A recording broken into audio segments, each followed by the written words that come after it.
Kota ilmu yang hilang di tengah gurun. Bayangin ada sebuah kota di tengah gurun Sahara. Tempat emas mengalir seperti air, manuskrip kuno tersusun rapi di perpustakaan, dan para ilmuwan mendiskusikan teori yang mungkin jauh lebih maju dari zamannya. Sebuah kota yang jadi pusat ilmu pengetahuan dunia, bahkan sebelum Eropa memasuki era pencerahan. Kota itu adalah Timbuktu, yang terletak di tepi Sungai Niger, di Mali saat ini.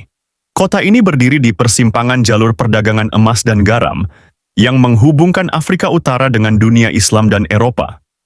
Pedagang dari Mesir, Andalusia, dan Arab datang membawa barang berharga, tapi yang paling bernilai adalah ilmu pengetahuan.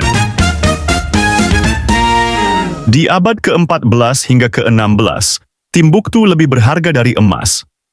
Kota ini berada di bawah Kekaisaran Mali, yang makmur di bawah kepemimpinan raja-raja Muslim. Salah satu yang paling terkenal adalah Mansa Musa, raja yang disebut sebagai orang terkaya sepanjang sejarah. Saat melakukan haji ke Mekkah pada tahun 1324, dia membawa begitu banyak emas hingga nilai mata uang di Mesir anjlok.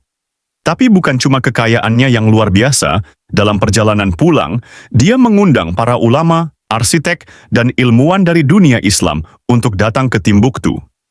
Dari sinilah kota ini berkembang menjadi pusat intelektual dunia Islam di Afrika Barat. Salah satu peninggalan terbesar Timbuktu adalah Universitas Sankore, yang sering dibandingkan dengan Universitas Al-Qarawiyyin di Maroko atau Al-Azhar di Mesir. Ini bukan sekedar tempat belajar biasa. Ini adalah mercusuar peradaban Islam, dengan lebih dari 700.000 manuskrip yang membahas astronomi, matematika, hukum Islam, kedokteran, hingga filsafat.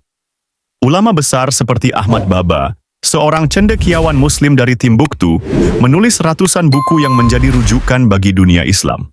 Banyak di antaranya masih relevan hingga sekarang. Tapi ada sesuatu yang lebih menarik. Beberapa naskah ini berisi konsep yang baru kita temukan di era modern. Ada catatan tentang teori gravitasi sebelum Newton, pengobatan herbal yang kini dipelajari ulang oleh dunia medis, bahkan beberapa teks yang menyebutkan gagasan tentang perjalanan ke luar angkasa. Apakah ini bukti bahwa peradaban Islam di Afrika Barat menyimpan ilmu yang lebih maju dari yang kita duga? Tapi semua berubah saat pasukan Maroko menyerbu Timbuktu pada tahun 1591. Sultan Ahmad Al-Mansur dari Maroko, yang ingin mengontrol perdagangan emas di Sahara, mengirim pasukan bersenjata dengan senjata api, sesuatu yang belum dimiliki kerajaan Mali. Kota yang penuh ilmu ini hancur dalam sekejap. Perpustakaan dibakar, ulama diasingkan atau dibunuh, dan ribuan manuskrip hilang atau dihancurkan. Beberapa percaya bahwa ini adalah salah satu bentuk pemusnahan ilmu pengetahuan Islam di Afrika Barat. Tapi sebagian orang tidak tinggal diam. Mereka menyelamatkan apa yang bisa diselamatkan. Keluarga-keluarga ulama menyembunyikan manuskrip ini di rumah mereka, di gua-gua, atau bahkan menguburnya di bawah tanah. Hingga sekarang, ratusan naskah masih ditemukan dalam kondisi tersembunyi dan terlindungi.